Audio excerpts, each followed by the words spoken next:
know him, you don't know wrestling. This man has held 6 different belts. The only team to win all 3 major belts, the Crockett Cup. This man's a legend in his How am I not going to like this guy, right? He knows everything. Now, I want to ask you one question. Welcome to another edition of Hero Television, Part 2 with Brandon Santiago. And we're here at the household. And Brandon, would you like to do the proper introductions? Okay, this is the crazy place. This is my wife, Heather, who is my hero because she puts up with all this while I'm gone at work. She's holding Ava. This is Liam.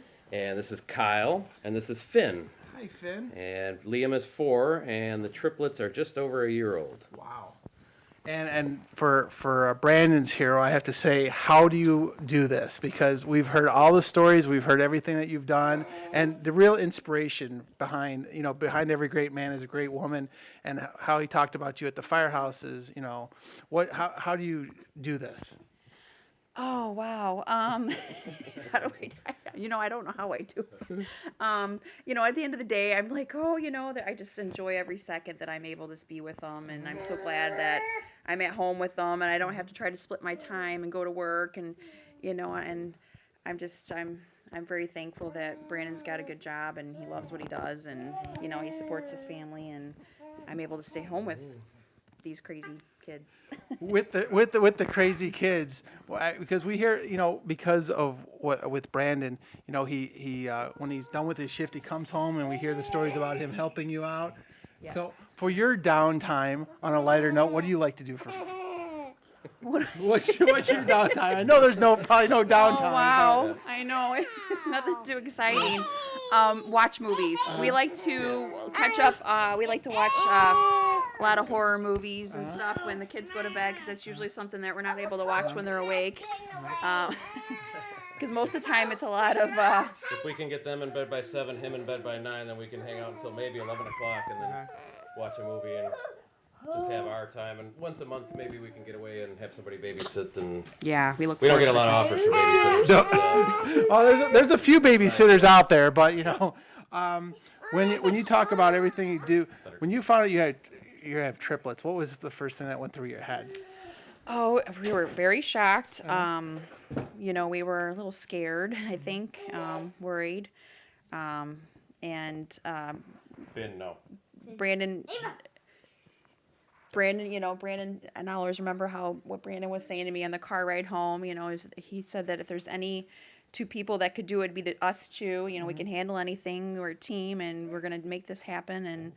And ever since he said that, I would put my mind at ease, and I'm like, yes, we can, And with his help, it's been, I can't imagine if I didn't have him helping me every day, I'd lose my mind. But Well, and the good thing about it is because Brandon talks about you as you're his hero. Who is, growing up, and also who are your heroes? Brandon's my hero. He's amazing. He keeps it all together, and my brother's my hero too. My dad. I love my family. Yeah. Well, it seems like family's such a big thing with all your children here and stuff like this. When you first met Brandon and found out, because of being a firefighter, he's been doing this for 18 years. What's the thought that goes through your head? Because it's like, meet someone who's a firefighter, getting through this. What goes through your mind on this? Being a firefighter and having like a dangerous kind of job. It worries me, because I just want him to be safe and I want him to not hurt himself, and that's always on my mind. But I think he does that. There was a lot of times where initially I'd have horrible days at work, or I was completely stressed out starting at a new place, and then it affected us, but I try and make sure that, especially now with what we have going on here, because some people just have each other, and I can't imagine what that would be like if we had nothing to do during the day but just hang out like it used to be. But now, we realize that if we let stuff bother us or we take it, taking anything out on each other is not going to help any of this at all. So we're a team, and like I said, we knew. Like most people are terrified of even thinking about what we're going through every day or what she has to do when I'm gone 24 hours. But I said, if anybody can handle this out of everybody we know, it would be her and I. And then she's just completely blown me away with how amazing she can handle it. nobody else can, you know, a lot of our family members can't even do what she can do, and they royally screw it up, and it just it's ridiculous. You know, she's got a system, and it's amazing. So. No, you have a job that's rewarding and stressful, and you have 4 kids, which are certainly rewarding and stressful. How do you balance that out? It's a lot of coffee. Yeah. You know, no, it's rough, you know, because it's during work and everything, and then this, and if everything is going right, you know, where you've got normal stress that you're going on, we're living in a house, and there's always something that needs to be fixed, and she's so perfect handling everything with them, and then I'm trying to run around and just as much as I can when I'm not at the firehouse, I come home and I try and make it easier on her if I can, you know, vacuuming or doing the dishes or cleaning, you know, and then you know, and then you cutting the grass, just taking care of everything, so she doesn't have to worry about anything but taking care of them, because that's what she does the best. And you know, it's harder. Initially, I promised her I wasn't going to take any overtime, because overtime on a 24-hour shift is you're there 48 hours, and then I would be home for 24 hours. I'm exhausted, and then I have to go back to work the next day. So that's one of those things where. I promised her initially, you know, that I wasn't going to do that. Now it's something where I'm able to do that to try and get some more money. But yeah, we're struggling. It's hard. This isn't easy. But they keep telling us it's going to get easier, and I think those people are sadistic. But you know, Well, 18 years or so, you know. Yeah. yeah. But they'll all be ready to drive at the same time, and you know, it's just going to be. I don't know. One day at a time. We're doing. It's getting good. easier. At least Yeah. they're sleeping pretty good now, so we're able to get some sleep. That was the hard part, is when they Finn, weren't no. sleeping. So Finn's looking at the tripod like, wait a second, this looks interesting. And for you, I'm guessing because of him being involved in liking the Cubs and stuff. Are you a big Cubs fan too? yes, I'm a huge Cubs fan. Yeah, I was before we met, and that's one of the reasons I think that we hit it off. And Oh yeah. There's no way. Couldn't date somebody who's not a Cubs fan. You know. yeah, we love to go to Cubs games, and I can't wait to take everybody to their first Cubs game. You know, when you go through, you know, you have first son, and now you have the triplets and stuff. There's, you know, everything is different sometimes the second time around. Was there anything different the second time around? Because, you know, you have your first child, you have one way, and now you look at it with 3 of them. Oh yeah. What was the biggest change? You mean in the pregnancy or? Pregnancy and also parenthood. Oh wow, yeah, everything about the pregnancy was different. Everything was, you know, I felt everything a lot sooner than I did with Liam. And then, yeah, we have a tiny house, and just fitting 3 cribs in one bedroom, you know, just preparing for their arrival. You know, we had to really kind of scrounge, and a lot of people helped us out with donations of clothes and all kinds of baby gear, and because we needed Really it. close friends jumped in, and they, you know, I mean, initially diapers and you know, strollers and amazing stuff. Her friends threw her a baby shower, and there was so much stuff. We had a diaper party, and we ended up with thousands of diapers, and we're still chipping away at them. It was amazing, everything that everybody pitched in. You know, it's. It's times 3, you know, everything is times 3, and just the amount of food they eat, you know, is times 3. Yeah, It's now we're, you know, grocery shopping every day, and you know, the costs of groceries has skyrocketed. Yeah. They're all over here. Yeah. Does your oldest boy know what you do? Oh yeah, and I bring him to work, and he sits on the engine, and I show him the whole place and everything, and then you ask him what he wants to do, and he wants to be a stormtrooper. Stormtrooper? Yeah. He's obsessed with Star Wars. This is Lena wants to come here. Yeah.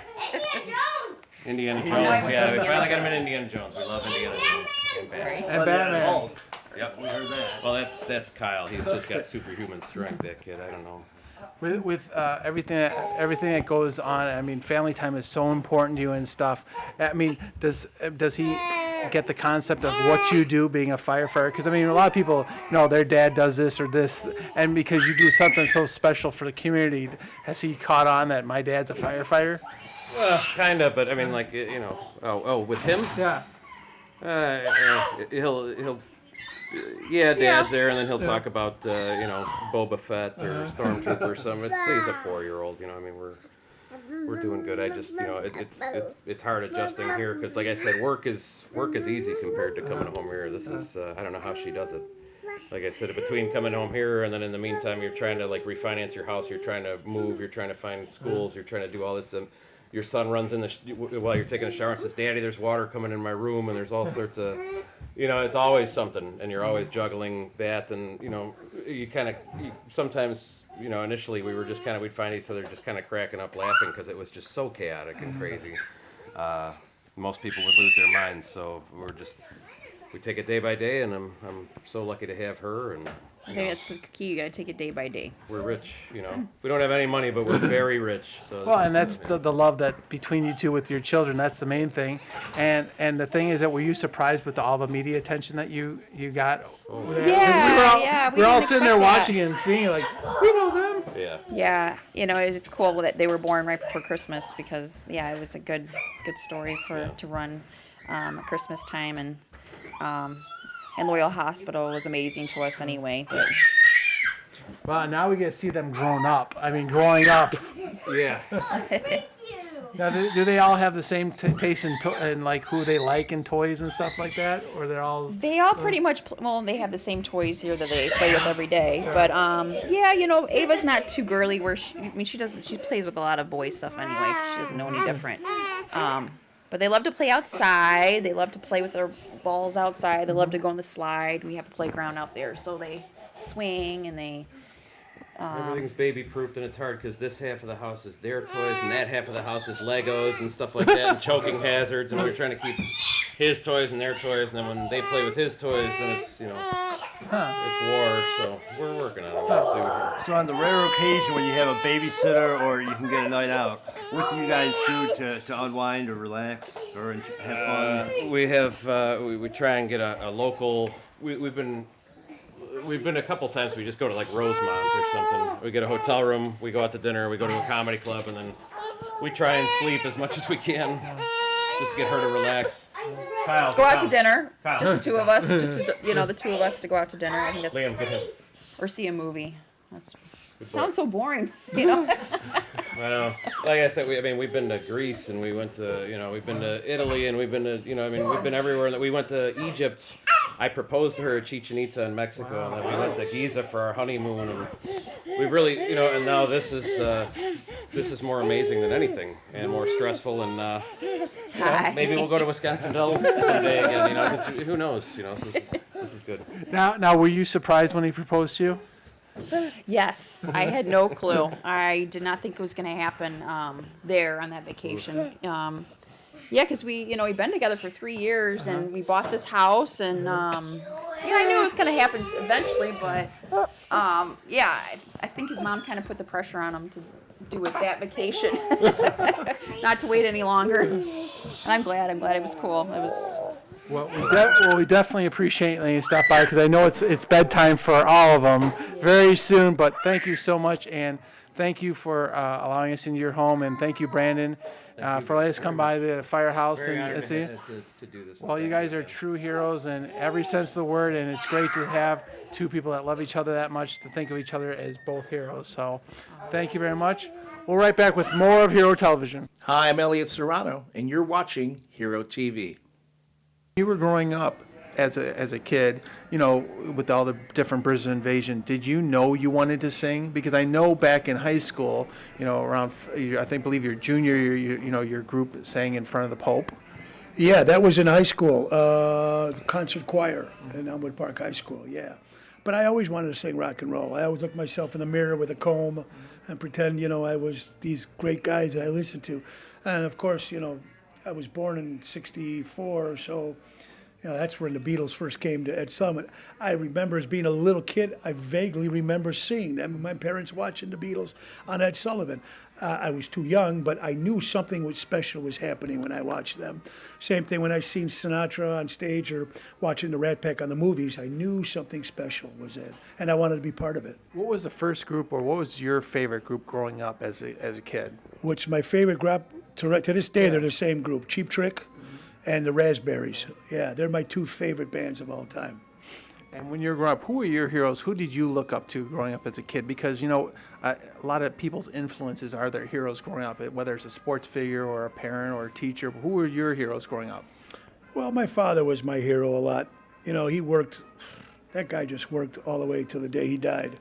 Never took vacation. He was going to do everything when he retired. Don't worry, we're going to do everything when he retired. And unfortunately, at 58 years old, he died. So he was always very hard. He didn't support my career so much because I left the bakery, making like $17 an hour right out of high school. What? You're leaving to do what? You're a bum, So, but my mother, I could never do no wrong. So she was my hero just as much, and she still is today. No matter what happens, my mom is the reason why that I'm doing what I'm doing. Because it could be a bad show. She calls me all the time. How was the show last night? Was there people? That was her big concern. Was there people? And she's my biggest fan. So my parents are always, and then of course the idols of the music business. The John Lennon, Keith Richards, Sinatra, and them guys. A big part of my life. And when you got your first gig at 15, at the bar in Stone Park, what was that feeling like? Because it's that validation, like, wait, now I'm actually getting paid to sing, not just sing in the shower. Yeah. What did that feel like? God, it was really cool. Everybody was a lot older than I was. I was the youngest kid. It was a great feeling. I mean, we were a pretty good band for our age. We had a lot of original stuff, but I was doing a lot of Mick Jagger copying at the time. But it was very exciting. And we went over okay. Most of our family and friends were there, but it was actually pretty cool. So I was pretty excited. So what was the first band you were in? It was called Tyranny. Tyranny, okay. With Jim Irwin. He's the guy that does the AC/DC tribute now with TNT. Okay. And then after that, we got Broken Heart, which we started playing the Odeum, and we got a couple records out, original music. And then 1313 we went nationwide with that one. Big Bang Rodeo was the one I did Star Search with Tony Melchiotti. He was the brainchild of that organ thing. And we lost by a quarter of a point on Star Search. So it was really cool. But as Tony Ocean, I got to travel all over and open for some of my heroes, and it's just a great feeling. Did you, for your first band as Tyranny, were you Tony Ocean then, or were you No, Mo? I was still Mo Carrara. Maurizio is my name, but they call me Mo because I was a diehard Three Stooges fan. Mo was my favorite of the Three Stooges. So Maurizio was too long, so they shortened it to Mo. And when did you make that transition to Tony Ocean? It was right when I started doing the Sinatra stuff. My first CD, Sleepborn Baby, came out in 96. So I think 94, 93 is when I first came up with the name and doing my first club date at the time with that name. Now, when you were playing the bands for the first time, because I believe you've had 7 CDs out, I think you've been in part of 4 to 5 different bands you're in. Sure. But when you made that transition for that first time, when you actually on stage, what was the biggest misconception or thing that you learned? Because most people, when they get their dream job or that profession, they said, wow, it's one thing to dream about, but to actually do it, what was that feeling like?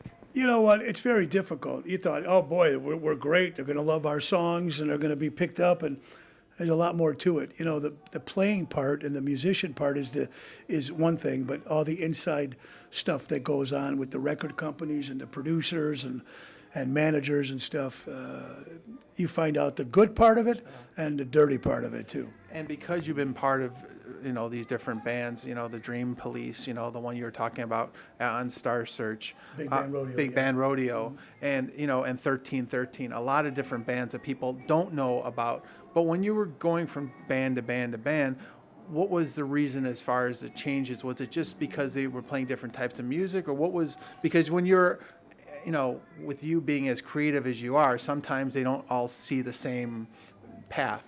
Yeah, that's basically what it was. I was looking for the band with the greatest pop hooks at the time, the ballads, and Broken Heart had some great originals. Tyranny did too for the young band that they were, but Broken Heart had some great ones. But then Big Bang Rodeo had some incredible pop songs, and I just think we might have hit a little too late when all those pop bands were making it at the time. I think we kind of jumped on the wagon a little too late, so we didn't get our chance. But we got on Star Search because we were at South by Southwest in Texas, and Gene Simmons of KISS found us and says, call this guy, and next thing you know, we were on Star Search. And we did a showcase for Steve Dahl from The Loop, and he introduced us to go to South by Southwest. So Steve Dahl got us on South by Southwest, Gene Simmons got us on Star Search, and that was it. And with all these different bands that you've been doing and stuff, was there that time when you got the validation, you know, from your parents? You know, because it's like, you know, one thing, it's like, yeah, it's great to chase that dream. You know, you could be working like with your father in the bakery and says, you know, but that validation, did it finally hit? When was that time when it finally hit? Because, you know, you all want the love and support of your parents, but because you've been successful at, when was that one time when it happened? When I started making a paycheck, and my dad looked at my paycheck and goes, wow, you can actually make money doing this, you know? And unfortunately, one regret I have in life that my dad didn't get to see me in Vegas in 2000 because he was sick. He died. But when I got to debut in the Riviera in Las Vegas in the year 2000, that was a big step for me. It was huge. After we hooked up with the Jillies organization downtown, and they made that call to get me in Las Vegas. And then everything before that, Ron Onesti had a lot to do with getting me where I'm at, performing all over. Ronnie was the first time to bring me to New York. Ron Onesti was, and he's the one who owns this place here, the Speakeasy Tonight. I also owns the Club Arcada downstairs. So I had some very fortunate, good people in my life. Jimmy Cerrone was my manager from Jillies, and Phil Vaughn, who passed away, and Ron Onesti, and Tony LaBarbera, who I'm with now. People were trying to do the right thing, so that's why I think I'm made it as far as I did. But of course, if it wasn't for my fans and people coming to see me every night, you know. Well, and the thing is that most people don't realize you're performing 5 nights a week for the last 25 years. Yeah. I mean, your dedication. I mean, there's one thing I always like to say in, you know, certain businesses, you can either play singer, but actually be a legitimate singer and actually, hey, you don't have any other job. This is it. No, this is it. If I don't play, I don't eat, you know. And sometimes it's a little difficult. You know, I get pretty, I want to thank all the clubs who've been, you know, supporting me through all these years. But if the fans are not in the seats, you're not going to get a call back. And I've been very fortunate. God bless. I want you. I want you to want me.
Hi, everybody.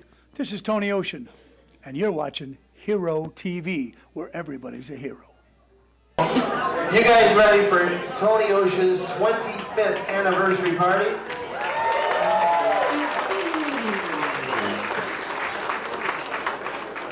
Let's hear it for the man himself. I want to congratulate him for 25 years of spreading joy. Ladies and gentlemen, Mr. Tony Ocean.